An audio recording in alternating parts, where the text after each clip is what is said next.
would. Do you have a second? Oh, absolutely. I just finished up with some of my resource children. Now would be a great time.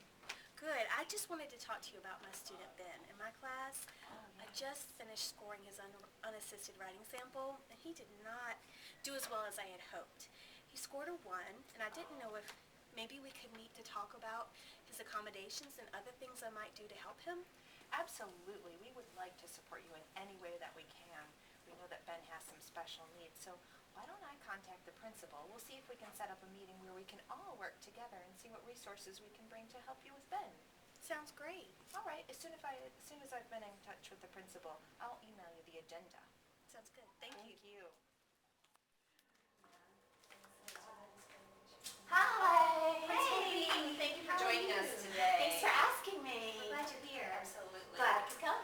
Well, we had talked a little bit before the meeting, and I've kind of pulled all of our ideas and created an agenda for us today. So here's a copy of that. Why don't we take a second and look over the agenda and make sure that we think that this will work well for us today? Okay, sounds great. Does that seem like that'll work for you guys? It does. Excellent. Why don't we start out by assigning roles? Would someone like to be our timekeeper? That'd be great. I'd love to do that. Okay. And how about a recorder? Sure. All right. Can I type on here? That would be very helpful. Thank you. Great. And I'll try to facilitate things and make sure we touch on all the things that are important to help Ben. Sounds good. And we think it'll take about 20 minutes, so I'll watch the clock and be aware of our time. Great. And we have already established our school-wide norms for our meeting, so let's just take another second and examine those, make sure that we're all on the same page. Agreed. Excellent. That's Okay. Well, we're here today to discuss Ben, a student in Miss Murdoch's class, and she had come to me and said that they're experiencing some difficulties within the classroom. We thought we could meet today and see if we might be able to come up with some solutions to the problems that they're having. Definitely.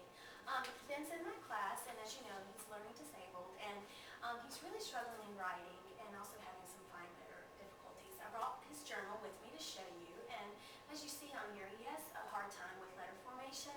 He's putting all of his words closer together. He doesn't have any spaces. And I just finished scoring an unassisted writing sample, and he scored a 1. So I just wanted to see if we could talk about the accommodations that I already have in place and other things I might do to help him. And when he's with me, I've also noticed that he has a lot of trouble with pencil grip, and he has some trunk weakness as well. You might want to target some of those issues. He has a hard time generating ideas, too. Okay, let me see if I have all this, and let's paraphrase a little bit. We agree on some of the major points. You're both concerned about his ability to think of ideas for writing and about his fine motor ability. Definitely. Exactly. Okay, I can kind of see that in his journal. Maybe we could brainstorm some ideas, some possible solutions. That would be great. Okay. Would you mind keeping a list for us? Sure. Do you mind typing one? Not at all. Okay, great. Okay. Well, I was thinking about him as a writer, and I thought that maybe if we give him some prompts or story starters, it would help generate ideas. Okay. I found graphic organizers can be very helpful for helping them to organize their thoughts before they do some writing. That's a good idea. I haven't done that before. Or maybe even letting him type his stories. Maybe kid pics? Yeah, Use kid pics. definitely. That can be very motivating. Publish. Right, he could type it to publish his pieces. You know. Okay. Let's see. And due to some of the concerns I have noticed with his fine motor, we might want to consult the OT. Just see what kind of see what kind of suggestions she might have for us, seeing that that's her area of specialty. Okay. She might do things like a rocket pencil, fun paper. Absolutely. Fun tools. Okay. Or maybe even handwriting without tears. That might help the fine motor. Okay. Maybe, reading them out loud to someone, to me. Call someone, read aloud. Definitely. Sharing his stories. We could read it to a buddy. I've also thought about maybe he needs to orally rehearse his story first, so he could rehearse his story to our TA before he writes it. Well, that looks like a really good list that we've generated. Maybe we could go back through, we'll ask our recorder to read it for us and just weed out anything that absolutely will not be feasible. Okay, we have prompts, graphic organizers, type, maybe kid pics to publish, consulting an OT, handwriting without tears, read aloud, rehearse to TA. Miss Murdoch, is your TA in the room during writing? Actually, she's not. She goes to 3rd grade. And she has to do that. Okay, so we can eliminate that one. Definitely. Do you see some others? Well, I don't think motivation is the issue. So, I don't necessarily think he needs to read aloud to someone on the phone or to a buddy because he likes to write. He just has a hard time with ideas. And purchasing a new program such as Handwriting Without Tears really isn't an option at this point. That's right. And so maybe the typing and the publishing kid picks, those could be more reward things, maybe after he's gotten it down himself. Right. True, because he does need to learn how to form his letters. Yes. And with prompting, really we want him to become independent. So Right. instead of us providing something, it really would be better if he could generate his own topics. Okay, it looks That's like true. even we've kind of eliminated some, talked about pluses and minuses. I think we've kind of come to two main things here, maybe the use of an OT and using graphic organizers. Does this list look good? It does. Okay. And our OT already serves a student in my class named Jack, but she doesn't serve him in my classroom. She pulls him out to work with Okay. him. Well, maybe what we could consider is a little bit of co-teaching. That's a good idea. Perhaps you and I could work together on some of the general writing objectives, and if we contact the OT and she's available, perhaps we can consult with her, and she could give us some suggestions. Maybe she could even come in during the time she's serving Ben, and then she could work with Jack and Ben at the same time while you and I are doing stations.